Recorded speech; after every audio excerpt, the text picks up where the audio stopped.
بتعمل ايه يا كابتن معتمد؟ بتعمل ايه يا ريس؟ ايه اللي انت عملته النهارده ده؟ يعني حد كده يفهمني بالله عليك يا اخي. بالله عليك في ماتش اسهل من ده.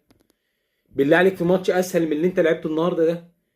الواحد مش عارف يقول لك ايه. انت عامل زي ما انا خايف من ان انت يعني تعمل كل حاجه صح، وتيجي عند خط النهايه تفكر لا بفكر اطلع الاول ولا التاني. بتعمل ايه؟ ايه اللي احنا بنعمله ده؟ ايه المنظر بتاع لعيبه الزمالك ده؟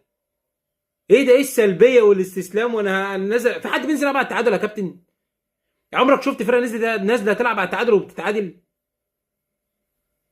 اللي حصل النهارده ده هو حق الله، عشان برضه الواحد يقول اللي عليه. انت ما لعبتش، انت بتلاعب فرقه تعبانه.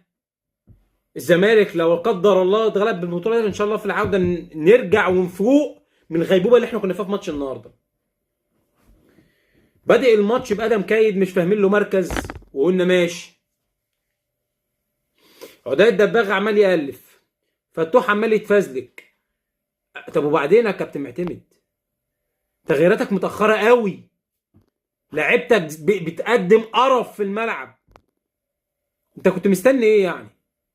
ويوم ما تنزل احمد شريف.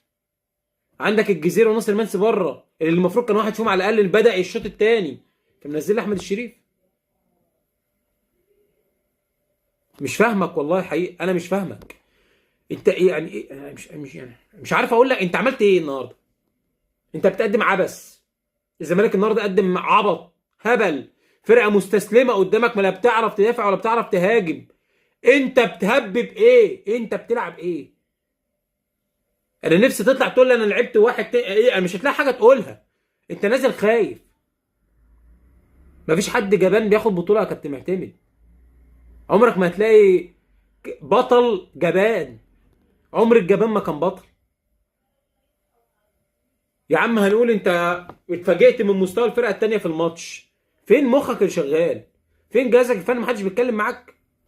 مش عارف اقول ايه والله. انا مش عارف اقول ايه. احنا عملنا ايه النهارده؟ يا حد يفهمني كده، الزمالك عمل ايه النهارده؟ انا نازل خايف من اول دقيقه لاخر دقيقه. يا مؤمن ده انا دخل فينا جون واقف ادافع يا مؤمن. دخل فيا جون خايف يدخل فيا التاني، بدل ما هاجم اجيب جون. منزل بتزيرة ربع ساعه. طب لما هو مصاب ما كنتش نزلته؟ كنت نزلت فيرود وكنت ضغطت شويه وبدات تضغط شويه من قدام. ده كان بيلعبوا تشيكوبينزا لوحده. تشيكوبينزا اللي بنقول عليه مباتريل كان بيلعب قدامهم. بس هو ربنا لا انت ما تكسبش عشان انت خايف. مفيش خايف بيكسب.